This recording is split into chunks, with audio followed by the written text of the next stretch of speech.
Good morning, everyone. Welcome to the last first Wednesday of the 2020-2021 season. Please look for us again in September. If you missed any of our programs during this past year, you can find them on our YouTube channel, which I'll put in the chat for you. Today, we're going to be talking about patenting and intellectual property with local patent agent Dave Bassett. And please, we'll hold your questions till the end of each section. So there'll be a section on copyright. So then hold your questions until that section's over, so on and so forth. Please keep yourself muted and put any questions that you do have into the chat. Okay, and without further ado, Jan from the Small Business Development Center is going to say good morning.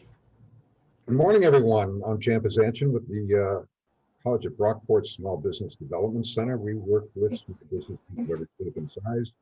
We are delighted to have our partnership with the library doing these first Wednesdays. It's been a very successful series for quite a few years already. We're looking forward to picking up again in the fall. But this is the last session for this series. Summer is coming, and this summer should be especially interesting since we're starting to get more and more out and about. So we'll take the summer off and come back in September.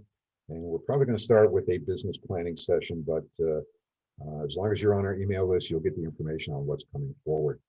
We're in the process now of slowly starting to wrap up our COVID-19 assistance programs. PPP just ended. There's a couple of programs that are still in force, and the state is coming up with a grant program as well. And if you're looking for information on that, please get in touch with us.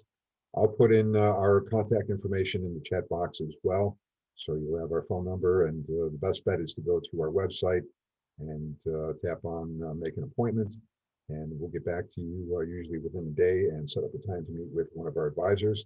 Our services are provided at no cost. It is confidential. We work with you for as long as we're all doing something constructive. So if you need help with a business plan, with marketing, with COVID programs, or anything else for that matter, or even if you just have a quick question on how to get a sales tax ID number or an employer ID number, we can help you with all that. So having said that, let's get on with the program. Today we have Dave Bassett with us, who is president of Bassett IP Strategies. And he's going to be telling us all he knows about patenting and intellectual property. He said that he's going to do the program in sections today. And at the end of each section, we'll offer Q&A, so you'll have plenty of opportunity. And also, obviously, type in any questions as you think of them in the chat box. So having said that, Dave, show's all yours. Thanks. Thank you very much, Jan and Jen. Really pleased to be here today. Talk to you, as mentioned, about patenting and intellectual property, tell you considerations for small business owners, and go over the 4 main tools you have to protect your intellectual property. Before we get too far into this, do the old disclaimer. Everything here is just for information purposes. I'm pretty sure that everything that we're talking about today is correct. It is to the best of my knowledge. I'm sure that there are going to be specific circumstances that might apply to somebody out there that these don't quite fit perfectly for. But in general, this is a pretty good overview of the tools that are out there. And as mentioned, I'm a patent agent. I help people get patents on their inventions. As such, I don't work with trademarks or copyrights, or at least I don't help people get those. But I've got a pretty good background and understanding of them. So try to give you an overview of those. I'm sure you might be able to find some questions that are a little bit beyond my capabilities on those. Hopefully you don't, but if you do, we can kind of try to point you on to some additional resources for those as well. Overview of what we're going to be covering today is we're going to talk about the various IP tools that are out there, the trademarks and service marks, TM, SM, the Circle R when trademark's been registered. We'll also talk about copyrights, that Circle P for phonographs or the sound recordings, Circle C for general copyrights, Talk about trade secrets, where you're keeping everything confidential to the best of your ability. Talk about patents, where you're kind of doing the exact opposite. You're telling the whole world how to make and use what you're doing, and you end up getting essentially a limited monopoly for doing that. After we give you the overview on these and how to go about getting them, we'll give you some good practice do's, some things that'll help you make it a little easier to get a patent, or to help you protect your copyright or trademark, your brand. And we'll also talk about some don'ts, some things that you don't want to do. It's possible for you to make something that could have been patentable unpatentable by your own actions. And we'll talk about some things that you can do to try to avoid causing that to happen. And then we'll give you some key takeaways. What tools are available? As we just mentioned, we'll talk about the trademark and the service mark, which protects your brands. They help consumers understand where a product is coming from, what the source is, who's made it, whose it is. We'll also talk about copyrights, which protect the expressive arts. There's a wide range of things that are covered under copyright, and when we get to that section, we'll tell you the full listing of what can be copyrighted. We'll end up talking briefly about trade secrets, where you try to keep everything as hidden and confidential, keep it out of the eyes of your competitors, your customers. Try to limit what people know about how you're doing. You want to kind of keep that secret sauce of yours secret. We'll also then talk about patents, which again is 180 degrees away from the trade secret. You tell the world everything that you're doing, how to make your invention, how to use your invention. And for giving the world that, you end up getting essentially a limited monopoly to exclude others from making or using your invention. Notice you don't necessarily get to make or use your invention. We'll explain why that is when we get to that section. And so those are the main ones we're going to talk about. There are a few other IP tools out there, things such as what's called a mask work, which is what is used to protect computer chip manufacturer, the tools that go into it, the chips themselves. These other four areas really didn't cover the ability to protect those, but that's something that's pretty small, pretty esoteric, and so we won't go into a whole lot on that. We're going to stick to the big four. The first of those that we'd like to talk about today is the trademark. Trademarks and service marks that protect words, phrases, symbols, or designs used in identifying the source of the goods or the services. If you're protecting goods and services or just goods, you use the TM before you've got something registered. If you're just providing a service, you use the SM. As you can see in my background there, my trademark, my brand is Bassett. You can see it there. We've got the little service mark off to the side. The trademark or service mark is something that identifies a product or a company without obviously describing the entity or the item. With McDonald's, they've got their Big Mac. When you hear of a Big Mac, you know kind of what you're getting. The two beef patties, the 3 pieces of bread, lettuce, pickles, onions, their secret sauce. If you've got John Deere tractor, you know pretty much what you're going to be getting. Coca-Cola, you see that red and white label there, you know what you're getting.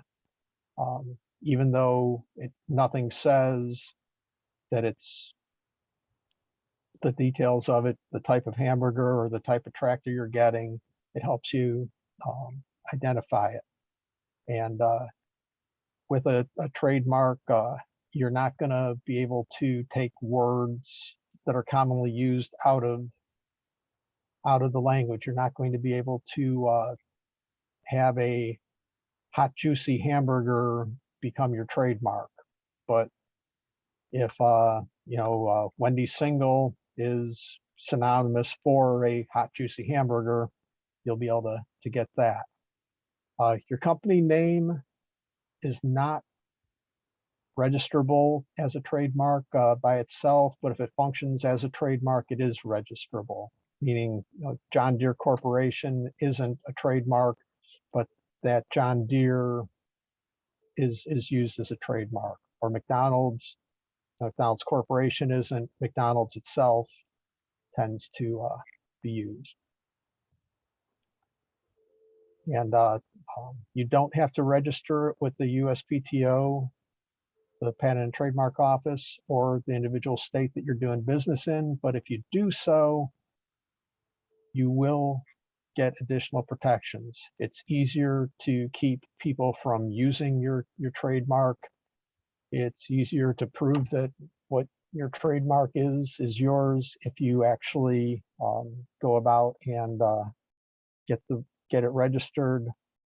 We'll talk about how you'd go about doing that at the federal or at the state level in a minute. And registration can be valid for 10 years, and you can renew it indefinitely. There's a trademark that's been in effect in the US, this brand called Samson. It's got a man and a lion. It's a brand of rope and cord. It's been in use since May of 1884. So these things can be kept around a long time.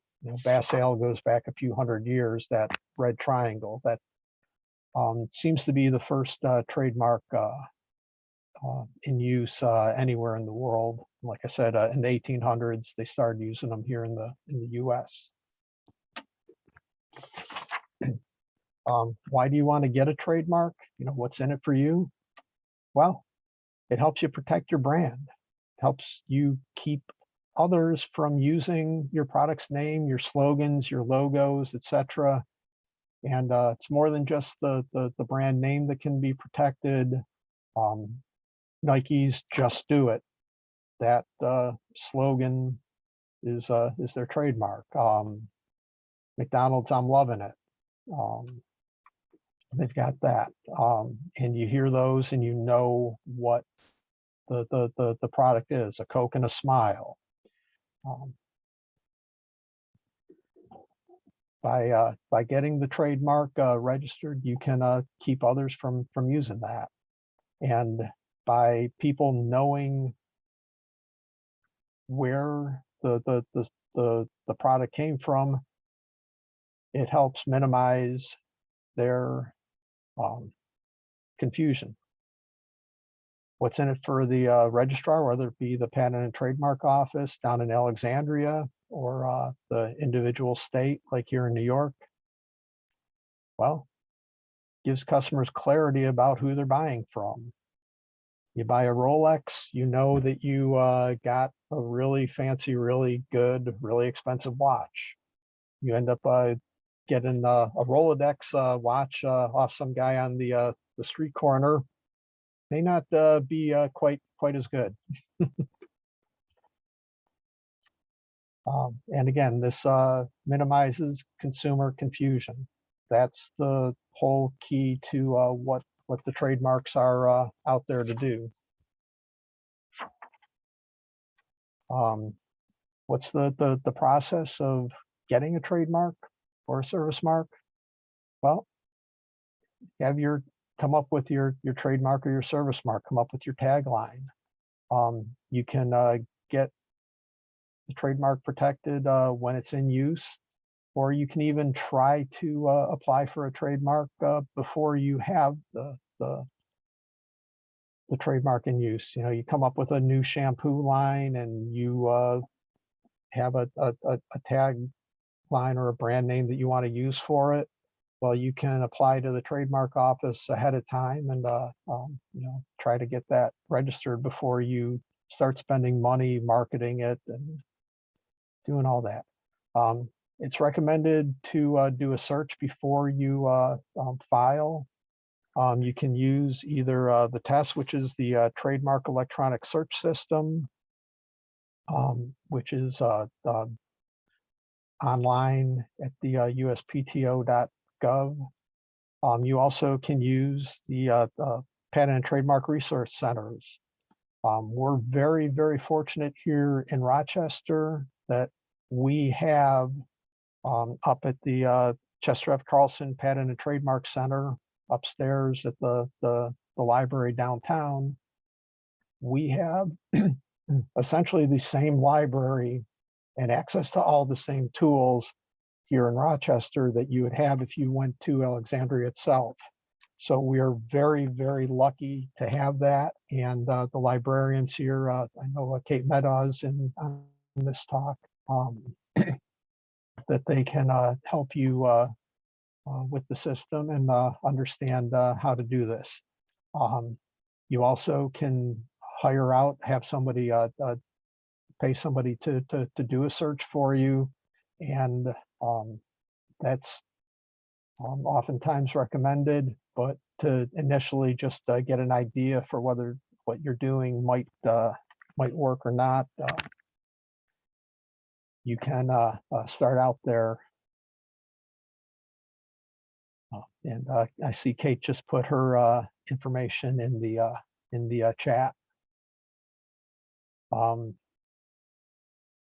I know that the Patent and Trademark Office does still accept, they show prices for doing things on paper, but it was my understanding that you're now supposed to do everything electronically, and you will save money going electronically. There's 34 different classifications of goods that you can get a trademark on, and there's 11 different classes of services. And these can get kind of confusing. You know, if you're, say, making wines, you want to protect the wine itself. You also want to be selling it in a restaurant. That might be two different classes of trademarks that you'd end up needing to get on that. So for getting a trademark, it's really recommended to have an attorney that does this to help you out. You can do a lot of the background research, like I said, up front on your own, but actually going through the process of filing an application, you would most likely want to have a attorney helping you with that. And again, I don't handle trademarks. That's outside my area of expertise.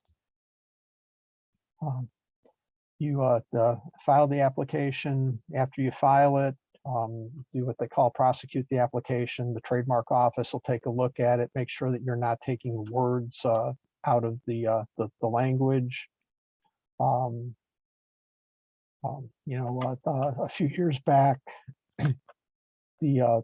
before he got into politics, there was a TV personality that tried to get a trademark on the phrase "you're fired." He was not able to do that because it's a very common phrase used in general. He was able to get "you're fired" with his signature after it as a trademark, because it was specific to him and what he was doing.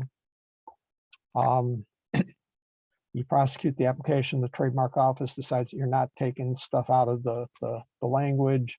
You also aren't trying to have a trademark that's too close to somebody else's, or actually trying to use one that somebody else already has. The manufacturer of the Bully Hill vineyards, those wines, his last name happens to be Taylor. He originally wanted to sell wines under that name.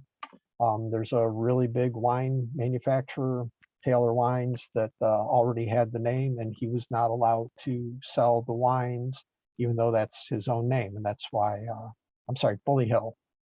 I think I said Bully Farm, sorry about that. And so you go through, might figure the prosecuting of the application is going to take anywhere from 6 months to a couple of years. You can renew the application every 10 years after it's issued, and that's how things since the 1800s still have their trademarks. And if you're going to be doing something nationwide, you would do the trademark at the trademark office in Alexandria, and you can do that all electronically. You don't actually have to go there to do it. If you're just going to be in a single state, like say here in New York, if that's all that you're going to be selling, you don't plan on selling outside of state, you can apply for the protection just in the single state.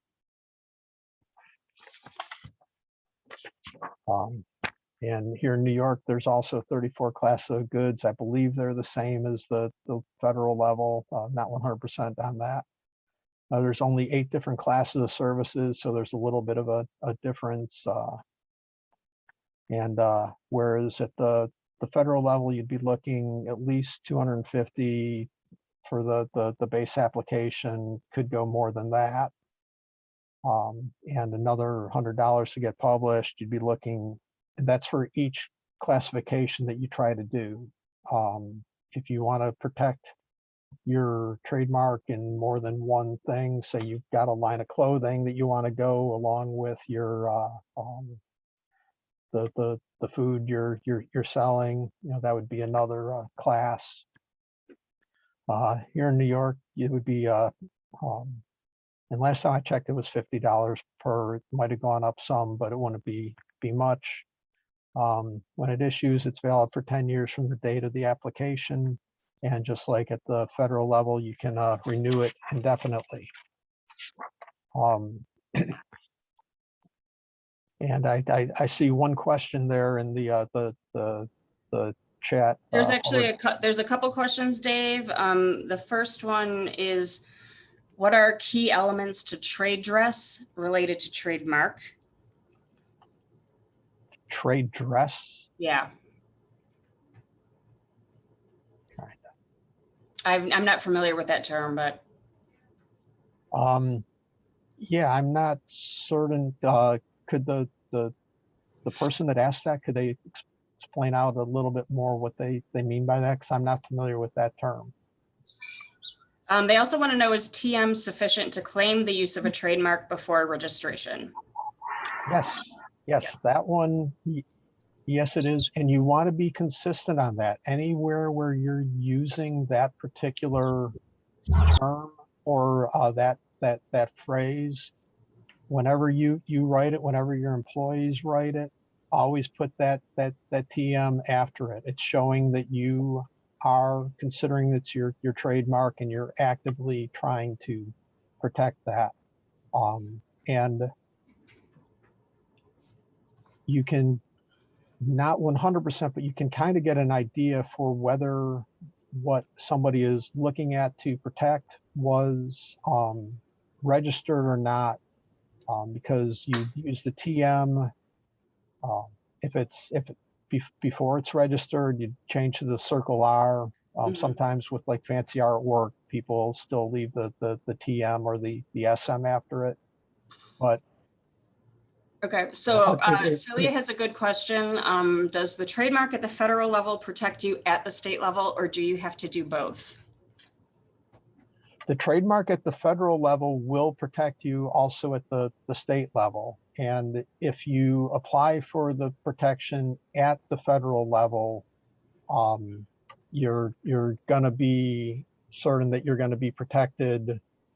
If it gets issued, you're making sure that you're not reading on somebody else, or if somebody has the particular trademark for a limited area, they'd let you know that, you know, it won't cover you, say, in California. Like Hellman's mayonnaise is everywhere except on the West Coast. In the West Coast, a different brand or a different producer makes Hellman's. East of the Mississippi, if you're into college athletics, if you talk about UT, or if somebody's selling UT things, it's University of Tennessee. over on the west side of the Mississippi. UT refers to University of Texas. Okay, so Gina is going to, I'm going to unmute her and she's going to clarify what she means by trade dress. Okay. Good morning. Thank you for that opportunity. So with trademark, there's very specific, it's either a word or a phrase, right? Trade dress, as it was explained to me by a patent attorney, trademark attorney in Syracuse, was that beyond just the words or the phrase, it's the color, the shape, the way that you combine different hues, that you can actually claim the trade dress as part of the trademark, so that even if someone uses your phrase, perhaps if they change the color or the font or the context, they could actually then claim that trade dress, even though it may be very likeness and similarities could be there. So I didn't know if you had any additional, I mean, typically it's going to be the type of font, the color that is used, any type of imagery that might be inside of, let's say, lettering or whatever, that is what makes it really clear what your specific trademark or service mark can represent. Can I just weigh in quickly on the trade dress? My understanding of it is, if you think of Time magazine, if you were to take out any characters or anything and just had this red border on a magazine, that is part of the trade dress for Time magazine. Yeah. It's recognizable by the color, like you said, Gina, the color, the hue, and the font. If you took off UPS on a brown truck, right, there's a specific brown that is actually trade dress for UPS, as well as John Deere tractor. That hue of green is a part of a trademark, but it's the trade dress for John Deere tractors. So there are aspects other than just the words and the symbols that you can actually have trademark protection for. Like you said, as part of the color, the font, the hue, the whole package, if you will, of a product. Right. Thank you. Yeah, that was the clarification I wanted to get out there, because I think it is important when people are starting to put trademarks together that it's not just about a word or phrase, but that they think about the total imagery and because everything we do, I mean, Brenda Millis, who's with Adobe Stock Photography, really stresses the fact that we get so many images every single day towards us that to differentiate, your trademark needs to be more than just a word or a phrase. It really has to be represented in totality of what you want that image to look like, with color and all the rest. Yep, absolutely. And it even goes beyond just the colors. Like NBC's got that little three note chime. That's trademarked. You can even trademark something like that. And for emergency announcements, I guess there's a fourth chime that they've also got trademarked that goes with that. Dave, one more question regarding trademarks and then we'll move on. It says your trademark will be under a different name than your LLC. Those are two different identities. Example, Cocoa LLC. Can that be trademarked as Cocoa? Which is a naturally occurring product. So yeah, I assume that they were trying to say more like the Coca-Cola, I think. Yeah, to just trademark the word cocoa, you shouldn't be able to trademark just cocoa. But if you've got a particular way, getting back to the trade dress, if you've got a particular like scripted out font for how that sets up, that could be trademarked. And getting back to the colors, like John Deere is set up where the tractor itself is green and then there's yellow highlighting. Other companies, like Yardman, tries to use yellow with green to kind of like make it look a little bit like John Deere, but it's the exact opposite of what John Deere does, and it's very distinctive, and nobody's going to get fooled by the lesser quality brand. But yeah, absolutely, the trademarks can get pretty complex. And if you end up, and again, why you might want to have an attorney involved, if you, you know, you want to protect the name for your restaurant, but you end up accidentally putting it under the distilled spirits because you're manufacturing some of the spirits that are going to be sold there. Well, if you put it under that other category, then that's what you've protected. So to make amendments to the trademark in the process, if you got something where you're actually like trying to change the class that you started out, you could be looking at a lot of money to try to go through and get stuff refixed up going through. Hopefully that answered. I'm not sure.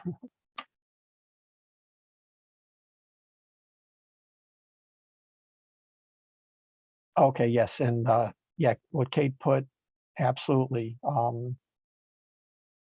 Apple has, you know, the Apple brand computer. You can, you know, obviously nobody's going to confuse an Apple computer with a apple that you would eat. If say you've got a line of clothing called Coco, that, yeah, you'd be able to get that acceptable. You wouldn't be able to get it as a baking product though, most likely.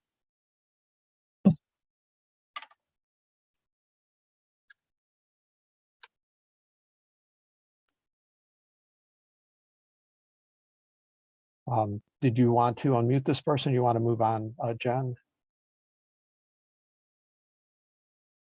Hold on one second. I gotta find them in the list here.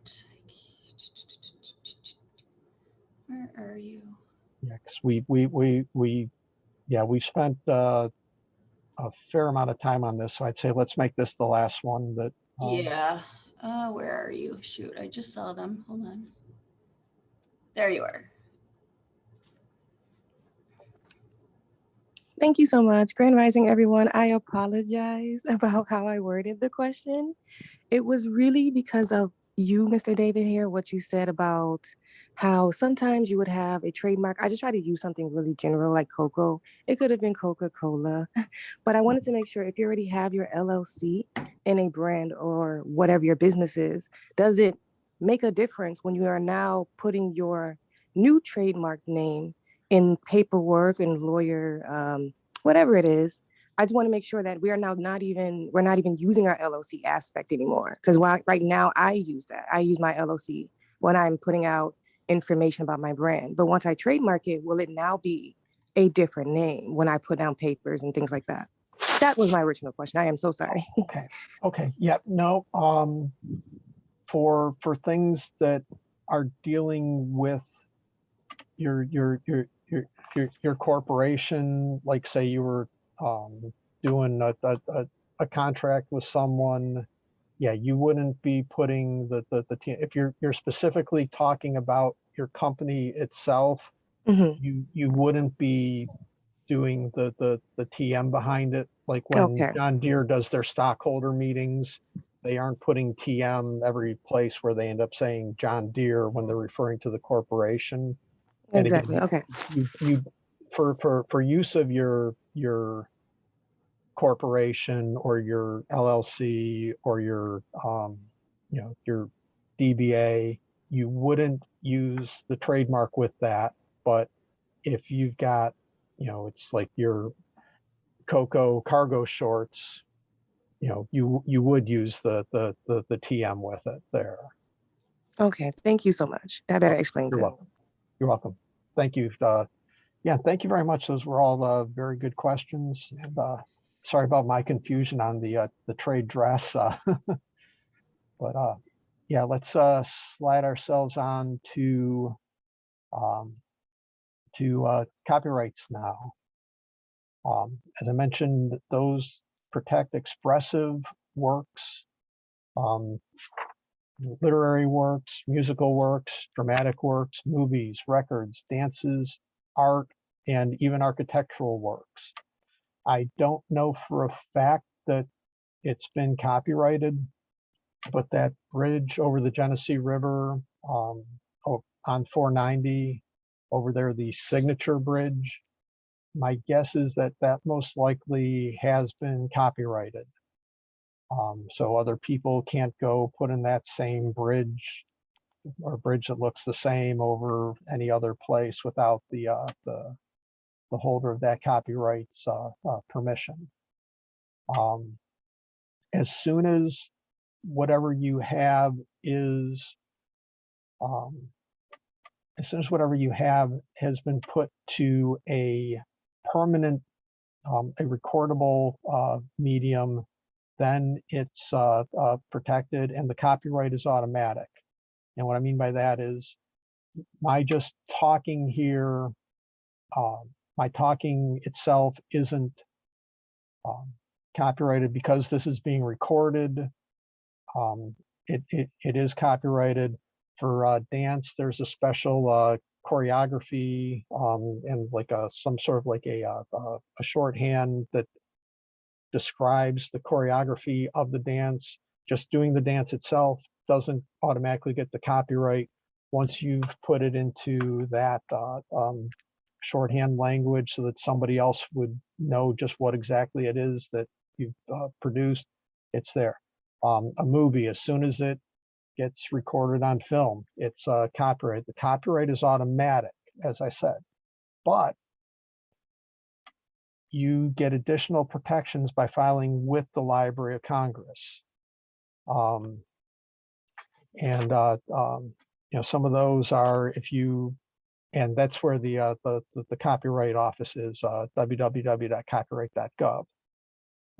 If you file for that, if you file within 3 months of the item having been created, you get to you can get extra rights to damages and attorney fees. If you file within 5 years of when you created it, it counts as prima facie evidence that you were the original author of what you put together. Somebody else has to prove that you weren't the author of it at that point. You know, you can use copyright to keep others from copying what you do. And again, the copyright is automatic even without having filed for protection, and you can sue somebody that, hey, I had that, but you're gonna be a lot more successful. It's gonna be a lot easier. It's gonna be a lot cheaper to try to get somebody else to stop using your stuff if you actually do try to register the copyright rather than just kind of run with it. Yeah, the steps to, oops, I'm sorry. Since January 1 in 1978, you get copyright protection for 70 years after the author's death. So let's say your 5-year-old daughter, she's learned how to write and she does her little daily diary, and you decide to help her publish it. It's she's the author. She ends up living to be 105 years old. Well, that diary that your 5-year-old put together, it can be protected under copyright for then that 100 years that she lived beyond the age of 5, plus another 70 after she dies. So copyright can stay in effect for an extremely long time. Works created anonymously or under pseudonyms, or if it's work for hire, you know, a corporation gets something printed out for them, the description of their product. The copyright lasts for 95 years from the publication date, or if it was created and then kept out of the public for some reason for up to 25 years, you can get 120 years total protection. If you have it hidden from the world for 26 years, you'd end up getting 94 years of protection after it comes out. Talk about the steps to obtain a copyright. If you decide to do that with the Copyright Office, first off, develop your expressive work, whatever it happens to be. A presentation like this, a song, a painting, whatever. Go to the Copyright Office.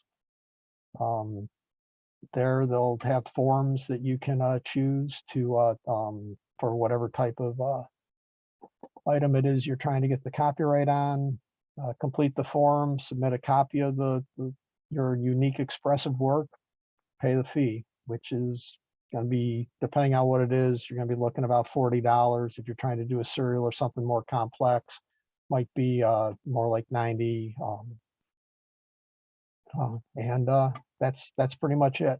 A lot of people do copyrights on their own. If you don't feel comfortable with it, as always, you can have a business attorney help you out, or an IP attorney help you submit it. But a lot of people will just do it on their own. It's a fairly simple, straightforward process. Maybe you want to get an attorney help you the first time you do it, and then after that, you do it on your own once you feel comfortable with what's there. Any questions on copyrights?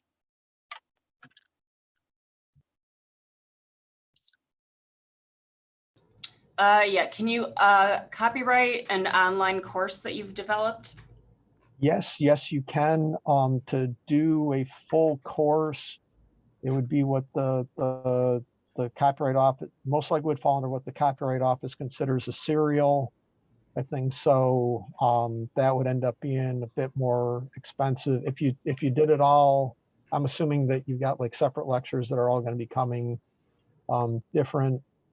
If you have other people's resources, first off, don't copyright other people's stuff without their permission. If say you have a blog and you want to refer to somebody else's thing that's there, what you'd want to do is put a link to that. You wouldn't put their material into yours. You'd provide a link to get it back to what they do. Hope Worthington's question, how can you do copyright yourself? Yeah, you can go online at www.copyright.gov and pick out the form, fill it out, submit a copy of what you've got, and pay the fee, and you're good to go. You want to, when you are doing copyright, you don't absolutely have to use the Circle C, but it's easier, do the Circle C, the year that you created the work, and then who it is that owns the work. Yeah. And the copyright fee, like I said, the Library of Congress will charge, I believe that the smallest fee is $40, might be $45 now. And if you're doing something more complex, or if you're recording, say, recording the transfer of the ownership of a copyright from one person to another, like somebody licensed it out to you, that would end up being $90.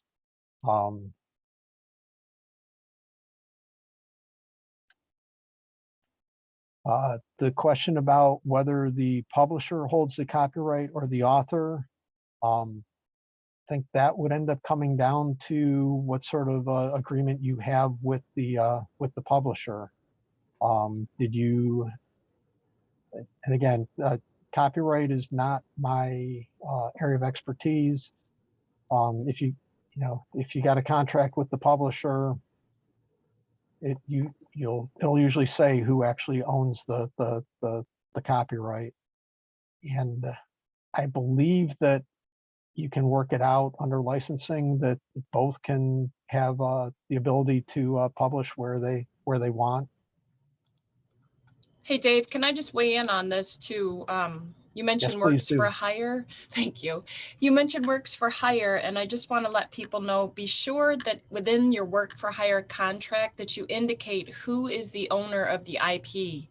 Generally, if you hire someone to do something like create some kind of artwork for your program or product, they have the IP rights to it, but you as the owner of the project itself want to maintain those rights. So be sure, like I said, if you do a work for hire, indicate that all IP rights go back to you. Just something to keep in mind. Yep, absolutely. And, you know, for the contract side of things, for something like that, it's definitely not a bad idea to have a lawyer help you out and take a look at the contract that you're thinking about signing. They do that every day. They understand contracts really well. I see another question in here about copyright for a year and a year range. What that typically is the material was created, or the base of the material was created in a particular year, and then there were edits, modifications, addendums to it, and those stretched out over that that time period. If what you're doing is being updated, then yeah, you would be having the year for the copyright. You know, if you started your web page last year, 2020, made updates to it, it would be copyright 2020 to 2021. But if there hasn't been any changes to it at all, you would still keep it copyright 2020.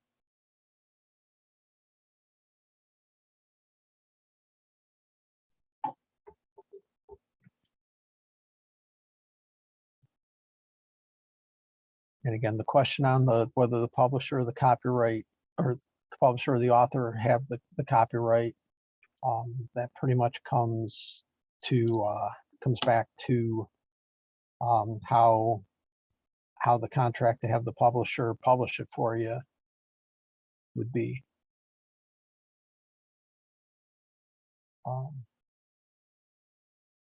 I think that covers all the questions that were there. If so, slide on to trade secrets.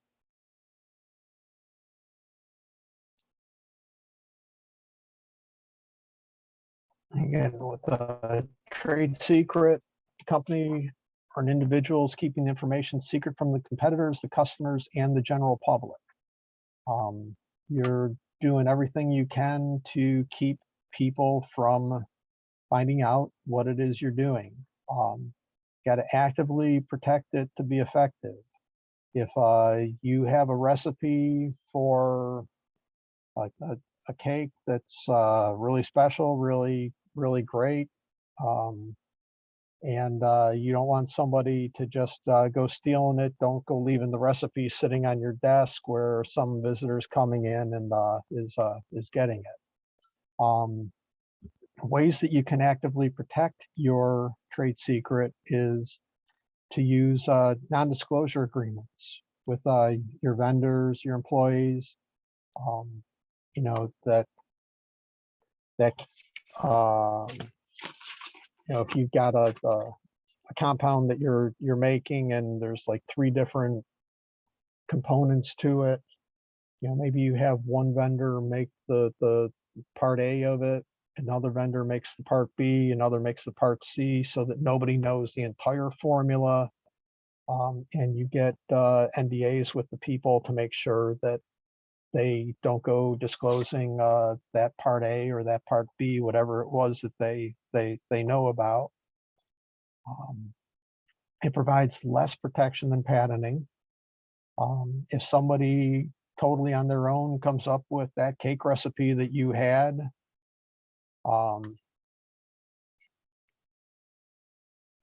and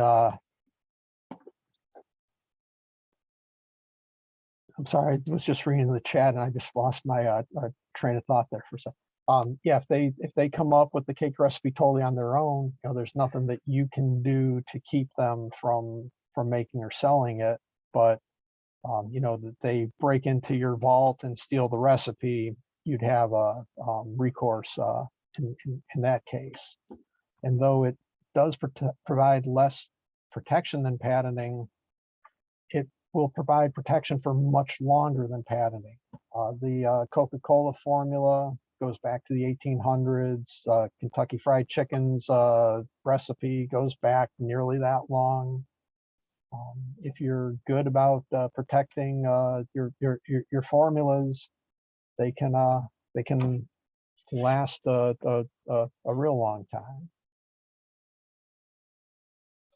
And any questions on trade secrets? And the big thing with the trade secret is you want to do everything you can to keep others from knowing what you're doing. If you've got a particular piece of equipment that makes what you do, you know, try to keep as few people as possible from knowing what it is that you're doing there.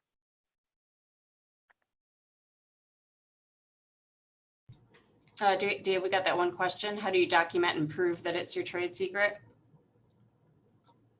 Good question.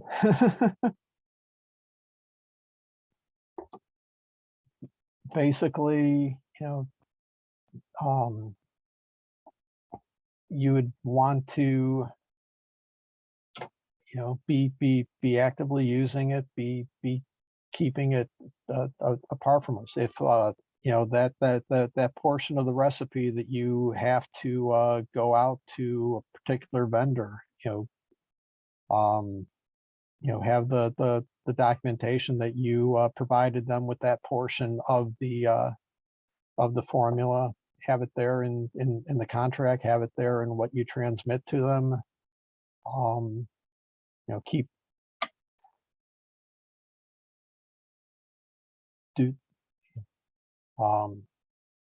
you know, there's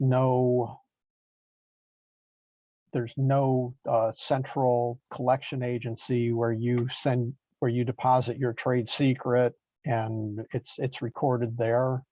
It's pretty much you just keep it secret. And like I said, document where you can with non-disclosure agreements with people to keep them from being allowed to use what, you know, have with along with that non-disclosure agreement a listing of the information that you provided that you're considering to be part of that trade secret. Hopefully that answered the question. I'm not sure if it did. For a clothing line for different types of fabrics that you'd want to add, well, you try not to let people know what's there, but if they really desperately want to reverse engineer what you have, they're probably going to do it. And a big part of, you know, protecting that trade secret also is having it under your particular brand and pointing out how special the stuff under your brand is, so that if somebody does come out with a knockoff that ends up really close to what you're doing, that people still trust that it came from you. They know that you're the one that developed it, and you tell people, no, that absolutely is not mine. Mine's better. Because you know, the new Coke that came out in the 80s, it was essentially a duplication of Pepsi, but people revolted towards the new Coke because it was different. They wanted Coke. They wanted Coca-Cola when they bought Coca-Cola. If they wanted Pepsi, they'd have gone out and bought a Pepsi. Not sure if that answers the question, hopefully.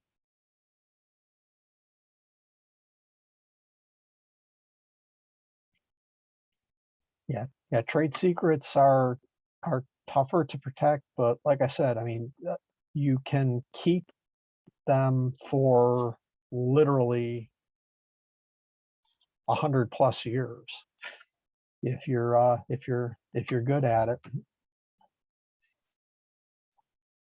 Let's now move on to my area of expertise,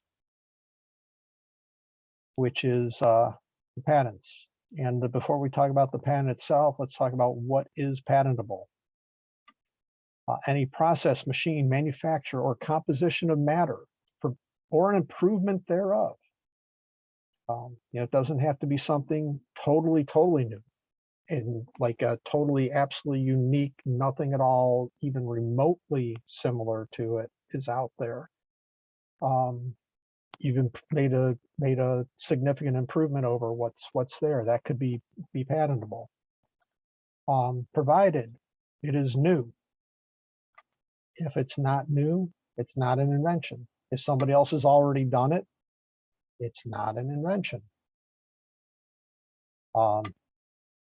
And it's got to be useful. And by useful, we mean to society in general, not necessarily to the user. You come up with a way of breaking into a house where you don't damage the lock at all, but you break in, you use it to rob the place blind. Patent office is not going to give you a patent on that. But if you were to use it in a way, say, to get a little old lady or a Boy Scout or a baby or whatever stuck out that are in a burning building, you can get in and out. You don't do any damage to the door. That's something that firefighters might find very valuable. And, in that regard, it's useful to society. And it also needs to be non-obvious. And what we mean by non-obvious is, let's say red widgets and blue widgets are out there. Everybody knows how to make a red widget. They know how to make a blue widget. They know the properties of them. They know how you'd use them. And although nobody's ever made a purple widget, people know that if you combine the two together, you are going to end up having a purple widget. Everybody knows how to do it. There's nothing unique about it. Even though nobody else has ever made a purple widget before, you would be out of luck if you tried to get a patent on that, because it's obvious. Red and blue make purple. The properties are the same. Now, however, we got red widgets out there. Oh, sorry. We got red widgets out there and we got blue widgets out there, and everybody expects them to make purple. Well, if you've got a way to combine them and they make a green widget, which has different properties than the purple widget, provided nobody else has actually made that widget before, you can get a patent on it. If it's new and it's useful, it's not obvious that you made green. So that would be what is, now that we know what's patentable, what is a patent? Well, it's an item that allows an intangible item, your idea, to have a tangible, transferable value. It's your way of monetizing your idea. It's your way of protecting your idea. Essentially, a patent, it provides the owner of an invention with the right to exclude others from making, using, or selling the invention. Notice we said earlier that it doesn't give the owner of the invention necessarily the right to make, use, or sell the invention. Why is that? Because as we just said a couple of slides ago, an improvement over an existing product can be patentable. So if there are red widgets out there and red widgets are held under a patent and nobody's ever made a maroon widget, which is a type of red widget, well, if you come up with the maroon widget, you could get a patent on it because it's an improvement over the red widget. It's better than it. It works differently, but it's still a type of red widget. Well, you can get the patent to keep the red widget owner, inventor from being able to make your maroon widget, but that inventor, she can also prevent you from making your maroon widget because she gets to exclude others from making red widgets. So on something like that, you'd likely want to work out a licensing agreement with the owner of the red widget so that you could actually make and use your maroon widget, or you could just wait until the patent expires on the red widget and then you're good to go. Hopefully it's toward the end of its lifespan. And essentially the patent gives the inventor a limited monopoly on the invention. And it is so important a concept that it is actually allowed for in the US Constitution. Copyrights are also covered there. Article 1, Section 8, Clause 8, and I quote, "To promote the progress of science and useful arts by securing for limited times to authors and inventors the exclusive right to their respective writings and discoveries." You have a constitutional right as a US citizen to get a patent here in this country. You also have a constitutional right to get a copyright.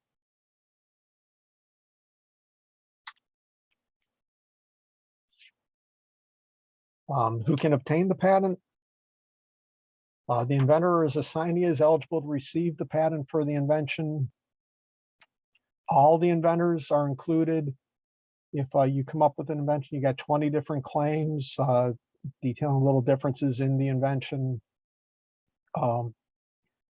You were the inventor of 19 of them. Person helped you with the 20th. The two of you are co-inventors on that. If you want to have all 20 claims in the application, you two are the inventor of it all. And the patent office considers you both to be 100% owners of that invention as the inventors. Non-inventors are not included as inventors. Your wife comes up with a great new device, and you decide to be the business manager and help market it in that. The two of you form a company together. She can assign the rights of the company, rights to the invention to the company, but you would not be considered the inventor. You would not be on the patent. It would just be her on the patent. And again, she can assign those rights out. Who gets a patent? The system changed in 2013. We used to be first to invent. Now we're first to file. So whoever gets a patent application into the patent office before somebody else, if it's basically claiming the same invention, whoever got that application into the office first will end up getting the patent. You may have spent 10 years working on your invention. You finally get it figured out well enough that you now can show others how to make and use it. And you file your application. Somebody else a year ago came up with the same idea, essentially totally on their own. They spent 6 months, they got it into the office 6 months before you did. Even though you came up with the idea first, they would be considered the inventor because they filed first. So you want to get applications into the patent office as quickly as you can. Talk about one little bit of patentese. I try not to get too technical in these talks, but if you're talking to a patent attorney or a patent agent, you'll hear the term enablement. You got to enable your invention in your application. Well, what do we mean by enablement? Just mean that in that application, you tell people the manner and process of making and using the invention so that somebody who is proficient in the art can, in such that it will have been described to them in such full, clear, concise, and exact terms as to enable any person skilled in the art to make and use the same. So basically, you tell somebody else how to make and use your invention. If somebody can do that without undue experimentation, your invention has been enabled. What's the process? Inventor conceives an invention as that eureka moment. Woohoo! I came up with something that nobody else has. After that, you work hard and diligently to perfect the invention. Now that's first to file, working diligently is no longer a requirement for the patent office, but working diligently will get you to the point of having something that you can actually patent quicker than somebody else. And so it's still in your best interest to work diligently. Inventor reduces the invention to practice. You can either actually reduce it to practice, like if I invented this pen, I've actually made the pen. It's here, it's physical. You can touch it, you can write with it, you can use it. It's actually been reduced to practice. You also can constructively reduce it to practice by describing how somebody would make it, how somebody would use it in such full, clear, and concise detail so that somebody that's proficient in the art can make it and use it. You do that, you can get a patent. And oddly enough, if you have an enabled patent application, you have constructively reduced your invention to practice. So that enabled invention, or I'm sorry, that enabled application is key. It's recommended you do a patentability search. And again, we are very, very fortunate here in Rochester to have a great resource available to us. We have the Carlson Patent Library upstairs at the library that you can do a search on your own. You can hire people. There are a lot of firms that will do a patent search for you. You might want to do an initial patent search on your own, just kind of get an idea for, do what I have, is it actually patentable or not? Or am I reinventing the wheel? And then maybe pay somebody to look at it. And Kate and the other librarians here at the Rochester Library can definitely help you with that. Yeah, we've got a great tool there. Once you decided that, yeah, I think that what I've got is going to be patentable, you can then go and file an application. And it's really highly recommended that you have an attorney or an agent such as myself put that application together for you, because you need to make sure that it's enabled. If it's not enabled, you are not going to get a patent. And there's a lot of little quirks to putting in an application properly with the patent office. They have their patentees, and it's a form of English, but it's not entirely. There are definitely some tricks to it. The application goes on through prosecution, which is a fancy term for saying that the patent office then reviews what you got. It looks to see if there's any other prior art out there that you read on. And if it does, they'll say that you can't get a patent because you've basically got something that's already there. Or they might say, yeah, yours is pretty similar to this. If you combine it with this other thing, what you've got is obvious and you can't get a patent on it.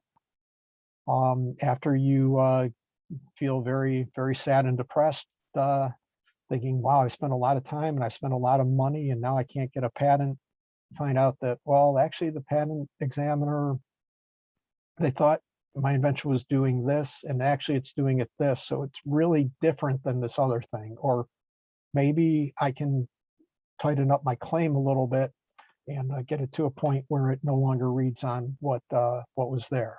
So you respond back to the office action that the examiner sends you, and the prosecution continues.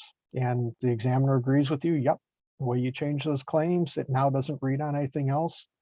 You can end up getting to a point where the patent will issue, and you can keep on trying to make it happen. It's not a one and done or a two and done. as long as you think that there's still merit to continuing, you can try to get it to issue. It's going to be a 3-year process in theory. Realistically, figure it'll take you closer to 4 years from when you get that first application filed. And when we get to the questions, I'll answer the one about the cost. If a patent issues, if the examiner says that yes, your claims are allowable, the patent issues, you'll pay an issuance fee. There'll be a 9-month window that somebody else can come along and try to say that, hey, you copied my invention, you derived it from what I did. If somebody comes forward, if nobody comes forward, then it's no big concern there. And after your patent has been allowed, 3.5 years after it issues, you pay a maintenance fee. You pay a larger maintenance fee at 7.5 years, and then again at 11.5 years after the patent issues. And the fees keep going up because the patent office wants the information, the patent to be into the public. And if you're not making any money off of it, you will abandon it. And if you're making money off of it, you will pay those maintenance fees. Or if you think you're going to make money off it, you'll pay the maintenance fees and keep them active.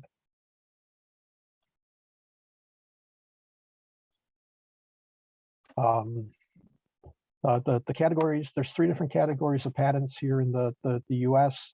There's the utility patent, which is what people typically think of as a patent. It covers how a process or a compound are put together and used. There's also what they call a plant patent, which protects just what it sounds like, plants. If it's an asexually reproducing plant, you can get a patent on what's there. There's also a design patent, which doesn't protect the usage of something, but it just protects the way it looks. And that's a shorter patent term. It lasts for 15 years after issue. These others last for 20 years from when when a non-provisional application is filed. If there's time at the end, I'll tell you a little anecdote about the design patent with NFL referees and that, but we're getting a little tight on time, so I'll hold that off till the end if we got. And there's also a provisional application. These others fall under what's considered a non-provisional application, meaning that you want the patent office to examine it and determine whether it's worthy of getting a patent. There's also what's called a provisional application, which is a really good tool for small inventors, small companies. What is a provisional application? Well, it's a patent application that doesn't necessarily need claims, because it's not, it's good practice to include a claim, at least one or a few, but you don't have to have claims in there. It does include drawings and specification like a normal non-provisional application would include. It's not examined by the Patent and Trademark Office, and it goes away after 1 year. Well, if it's not examined, it doesn't include claims, and it's abandoned after a year, why in the world would I want to do it? Well, because a utility or a plant application, it doesn't work for a design. A design has to stand on its own, but a utility or a plant patent application can claim priority to the provisional application's filing date, which essentially gives an extra year of life to a utility or plant patent. As I said, those last for 20 years from the date that the non-provisional application is filed. You get a year to file that, so you end up getting 21 years of protection instead of 20. Then if we have any questions on the patents, and hopefully we can cover those in about 5 minutes, then we can take some more time at the end to cover those, because I still want to try to get to the key facts, key thoughts. It's like, yeah, Celia McIntosh asks, so if it improves the functionality of the product, is still being patentable by someone else? Yeah, like I said, the red widget, if the maroon widget, if it's works better than that red widget, it's patentable. And so when you're putting together your patent application, you want to include different variants of what you think would be useful and how people would be using the patented invention in order to try to keep other people from just patenting some improvement that you already kind of knew was available there. The average cost of the process, as any good lawyer would say, and again, I'm an agent, not a lawyer, it depends. Typically, if you're going through an agent to get a provisional application filed, you're probably looking $3,000 to $4,000. Ouch. To get a non-provisional file that builds off of that provisional application, you're probably looking at another $3,000 or so on top of that. And most of that is attorney or agent fees. For what's considered a micro entity, a really small inventor, small company, the patent fee itself to submit for a provisional is $75. It's about $455 for a non-provisional application, but it's usually going to be a few $1,000s to have somebody help you put those together. And then a couple of years later, you're going to have an office action or two. Probably best to figure that you'll have about two or three, figure about $1,500 each time to get that taken care of. The issuance fee is a little over $400. And then the maintenance fees start out a little over $400 and go up to, if I didn't have the full screen there, I want to say it's about $1,000 for the 11 and a half year. Might be more like 1,100. I'm sorry, I don't have that off the top of my head. And if you're going through an attorney, figure double the agent fees. So whereas going through a patent agent, you're probably looking about ballpark, 8 to 10, 11 grand to get a patent from when you start to actually having it going through the full life cycle. Figure you're probably going to be closer to about 20 grand on an attorney going the full gamut. And again, that's just typical. If you got something that's really, really simple, really direct, could be less than that. Doing computer type stuff or something where there's a lot of prior art out there that you gotta be really specific in what you're putting together, it could be more than that. But is the patent application, is the invention protected during the application process? Yes, it is. As soon as you get an application into the patent office, you can now say that you have a patent pending, and that's what patent pending means. You've got a live application in the system that has not been either abandoned by you or reached the point where it's issued as a patent. So, you're not going to be able to keep people from, you're not going to completely be able to keep people from doing it because you don't know for certain that your patent is going to issue, but you can have a lawyer put together a nasty gram for you saying, hey, we've got this coming through. what you're doing looks an awful lot like this. We suggest you stop right now, because as soon as this thing issues, we are going to be coming after you and we are going to shut you down. If people know that that's coming, you know, hopefully they will be smart and try not to let it happen. Any other questions on patents for now? Okay, not seeing any in the chat box, so go to just some good practice do's and don'ts. Good practice do's for patenting: include as many novel operational variants as you can enable, different materials, different valid process ranges, etc. Again, you're trying to keep people from being able to get around your patent by doing something that would have been pretty obvious to people, but is outside of the realm of what you protected.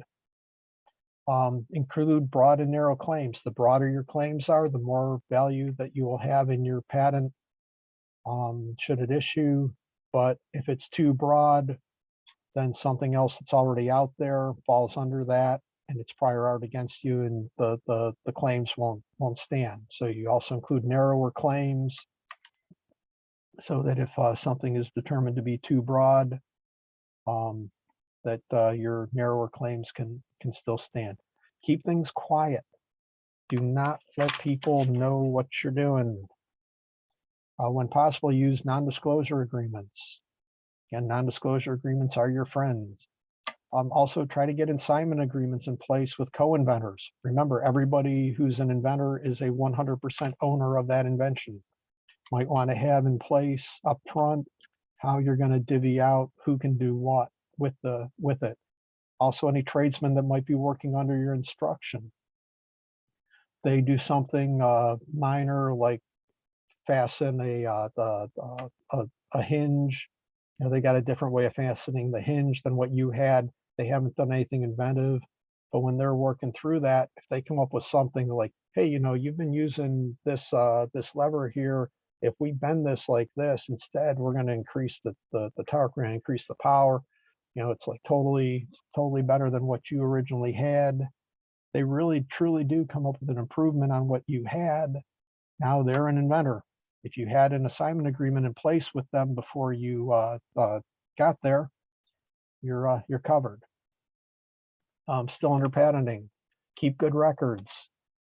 No longer first to invent, but if you can show that somebody else derived their invention, what they got a patent on from what you did, or what they're trying to get a patent on, then you can show that they didn't invent it, that you actually invented it. Some additional items. Submit additional applications as you come up with new embodiments. It can help you extend out the overall life of your patent portfolio. You know, the base invention, get 20 years from when that first non-provisional application was put in. 2 years later, you get a new variant.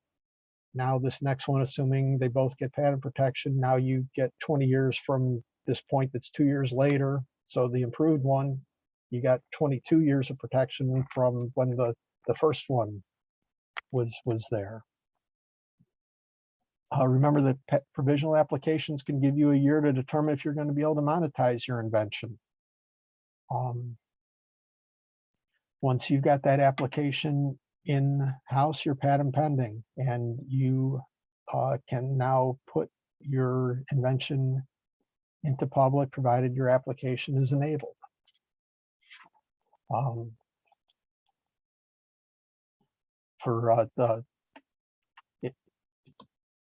We'll talk about that a little bit more in the don'ts. For trademarks, use the TM or the SM with your logo and taglines, and use it every time you talk about it. You're sending a memo to one of your coworkers, and you're talking about your Coco cargo pants, cargo shorts, sorry. And I have no idea if the Coco was for a line of clothing or not. I just use that because make sure that you put the TM after Coco. Prove that you are considering it your trademark. Copyrights. Use the copyright nomenclature, that circle C, the year, and the owner on expressive works you've created or have paid to have created for you. Go through the process to actually get your materials copyrighted. Again, copyright is automatic, but if you go through the process, now you got a little bit more protection, and it becomes a little easier to keep others from doing what you're doing. Trade secrets. Keep stuff secret whenever possible, and use NDAs. Some good practice don'ts. Don't put your invention in public or on sale before you have an application in the system, because there's an immediate bar to patenting in most countries. If what you're doing is out there in public before you got a patent application in place, you've given it to the world. The US isn't quite that strict. It has a 1-year bar. So you got 1 year from when you're in the public until you have to have an application in place. But if somebody else, sees what you're doing, they come up with a better idea, something, they might get something into the patent office ahead of time. It gets really hard to then prove that they derived the idea from you, because you don't know them. You don't know where they got the idea. Unless you don't plan to patent the invention. If you don't plan to patent it, you want to get out in the public as quickly as possible. Don't submit non-enabled applications. Again, you want to have a well-written specification, because if what you've got is non-enabled, you're not going to be able to get a patent on it. There's very particular situations where that's not the case, which I'd be glad to tell you sometime offline. Don't submit inventions others have developed. If you didn't invent it, you didn't invent it. You're not going to get the patent on it. Don't submit inventions that have been in the public for more than 1 year here in the US, in the public at all, if you're trying to get protection in other countries. Don't submit inventions that are natural laws, properties of matter, or abstract ideas. You will not be able to get a patent on them. Then don't try to trademark items more complex or complete than a tagline. Delay when filing for a copyright. Because if you're trying to get something more complex than just the tagline, you're not going to be allowed to do it. Don't try to copyright something that you didn't come up with. It's not yours. Don't forget to be vigilant with your trade secret. You let people find out what you're doing, they're going to know what you're doing. And actually, I'd like to skip the questions and just go to the key takeaways, because we're getting really short on time. And I am willing to stick around a few extra minutes to answer questions. Get application filed as quickly as possible. The provisional application is the small inventor's friend. Enable your invention in the provisional application. There's a 1 year to file a non-provisional application after you filed the provisional. There's also, you've got 1 year to get started if you want to get protection in other countries. Don't get your invention in public prior to filing an application if you're planning on trying to get the patent protection. Do get it in use as quickly as possible if you don't plan to file. There's a 1 year prior use exemption. If you can show you were using the invention a year before somebody else got into the system, then you get an exemption to continue to do what you do. You won't be able to get a patent on that.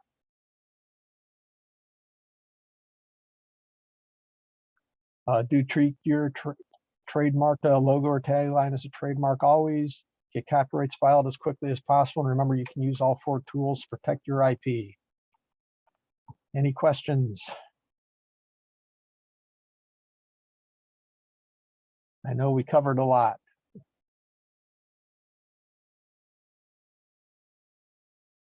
And this is my contact info. As I said, I can stick around a little bit if people do have additional questions.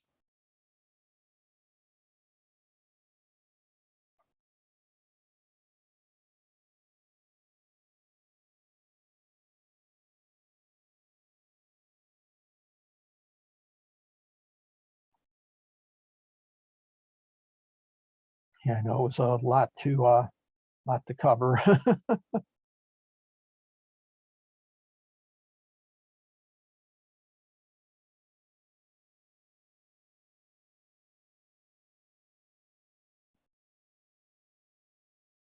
And that little story about the NFL was Southwest Airlines and a couple of the beer companies were making fun of their referees back 10 or so years ago in their commercials. And NFL asked them to stop making fun of their referees in their commercials. And they came back to him and said, we're not making fun of your referees. We're just making fun of generic referees. There's nothing in here that implies that they're NFL referees at all. There's no NFL logos. They're just random shirts that we got at Foot Locker or Officials Express or wherever it happens to be.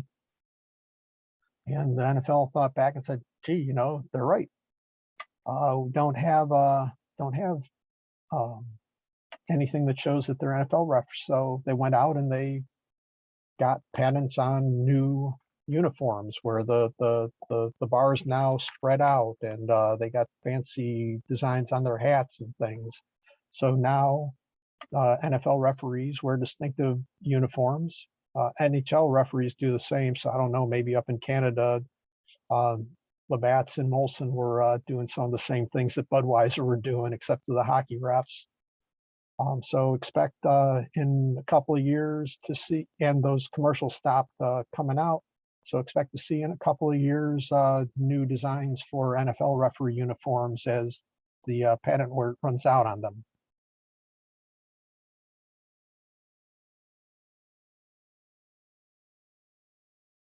To the question about working inventions, I do not have resources to pursue the patenting or marketing of the inventions. The inventions have broad use for average individuals. I would be glad to speak with you offline. Again, my contact info is here.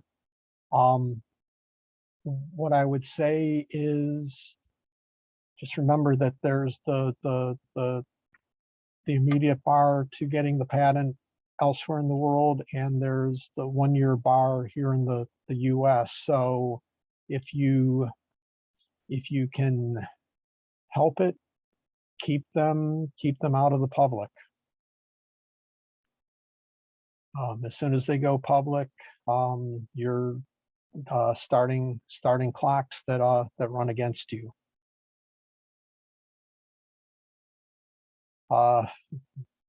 Comments on funding sources. That is that's the huge question that unfortunately is a bit outside of this talk. You know, a lot of people starting out, they go to friends, they go to family, they try to set up presentations to angel investors and the like, but really the friends and family are where you're going to get your best sources when you're really early in the process, because until you have something that's showing a demand for it, it's tough to get the investors to want to support you, as I'm sure you are aware and have seen.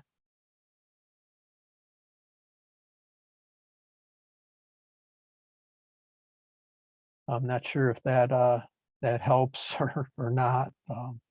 Any other questions?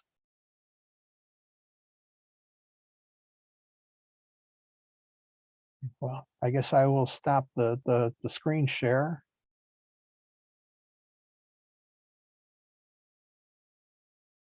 Thank you again, everybody, for coming and listening to what I had there.